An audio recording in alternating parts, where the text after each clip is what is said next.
Hello bachchon, let's read a question. Our question says, with reference of the carbon cycle, answer the following. How are human activities affecting the carbon cycle? हमारा की concept है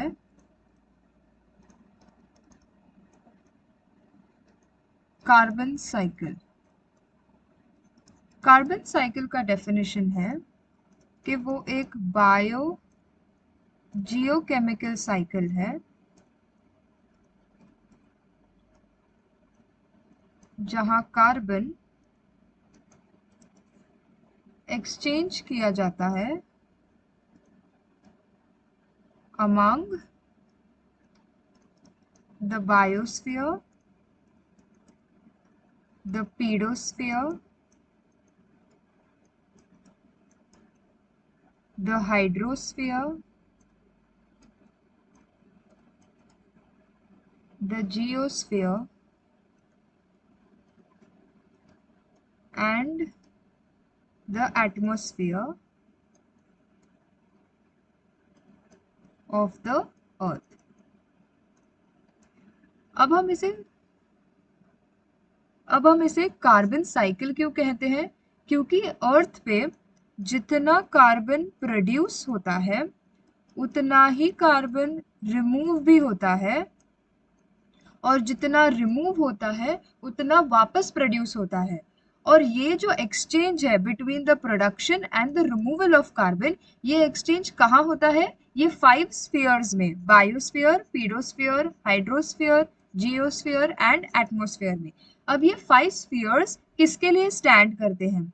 biosphere जो होता है वो terrestrial environment को represent करता है, यानी वो सारे ऑर्गेनिजम्स जो लैंड पे रहते हैं, जैसे कि animals, birds, humans et cetera. Pedosphere represent करता है सॉइल को, हाइड्रोस्फीयर रिप्रेजेंट करता है वाटर बॉडीज को, जियोस्फीयर रिप्रेजेंट करता है रॉक्स को, और एटमॉस्फेयर रिप्रेजेंट करता है अर्थ के एयर को।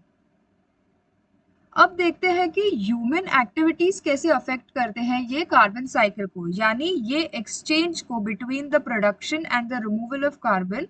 ह्यूमन एक्टिविटीज इस साइकिल को कैसे अफेक्ट करते हैं?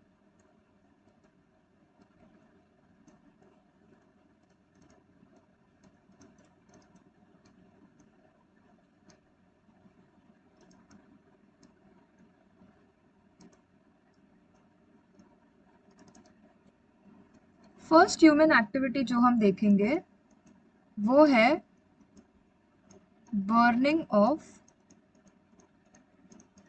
Fossil fuels. Burning of fossil fuels में क्या होता है? अर्थ में जो मिलने वाला कोल और ऑयल है, इसका जब बर्निंग होता है तब वो रिलीज करता है कार्बन इन द एयर, और ये जो कार्बन रिलीज होता है in the air, carbon released is higher then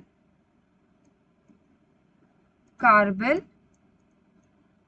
removed, यानी कि जितना कार्बन प्रोड्यूस करता है फॉसिल फ्यूल के बर्निंग से, उससे कहीं कम कार्बन रिमूव होता है, यानी कि there is an imbalance in the carbon cycle because of fossil fuels. इस तरह से बर्निंग ऑफ फॉसिल फ्यूल्स एक नेगेटिव इम्पैक्ट या एक इम्बैलेंस लाते हैं कार्बन साइकिल में। सेकेंड ह्यूमन एक्टिविटी है डिफॉरेस्टेशन। डिफॉरेस्टेशन में होता है परमानेंट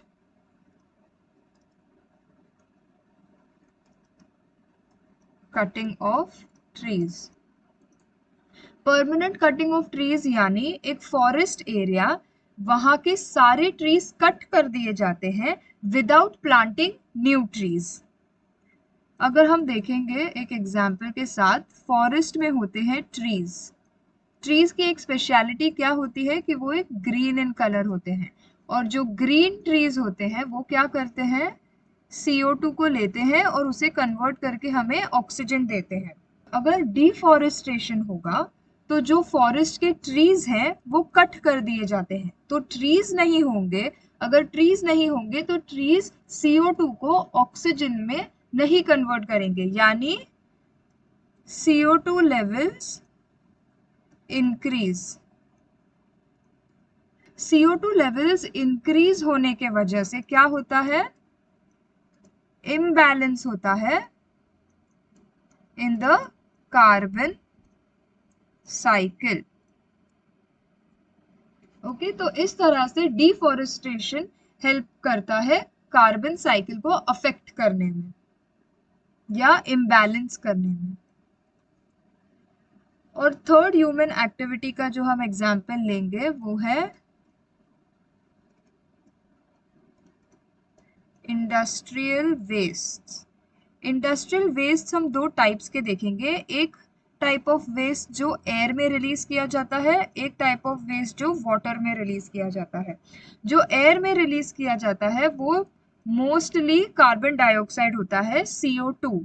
और जैसे कि हमने फॉसिल फ्यूल्स में देखा, बर्निंग ऑफ फॉसिल फ्यूल्स जब होता है तब CO2 लेवल्स इंक्रीज्ड हो जाते हैं, और because of this there is again an imbalance in the carbon cycle।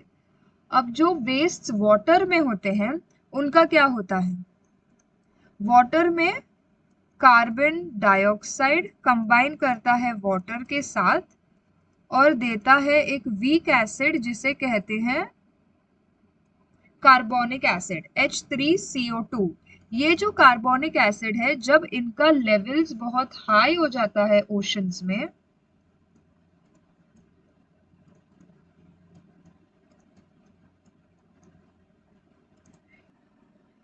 Oceans का जो pH है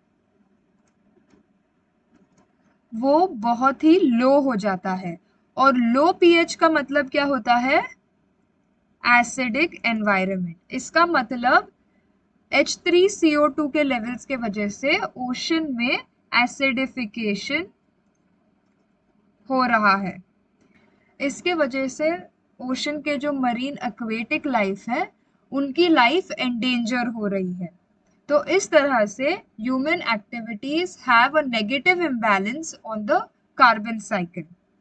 Hope you understood it well. Best of luck.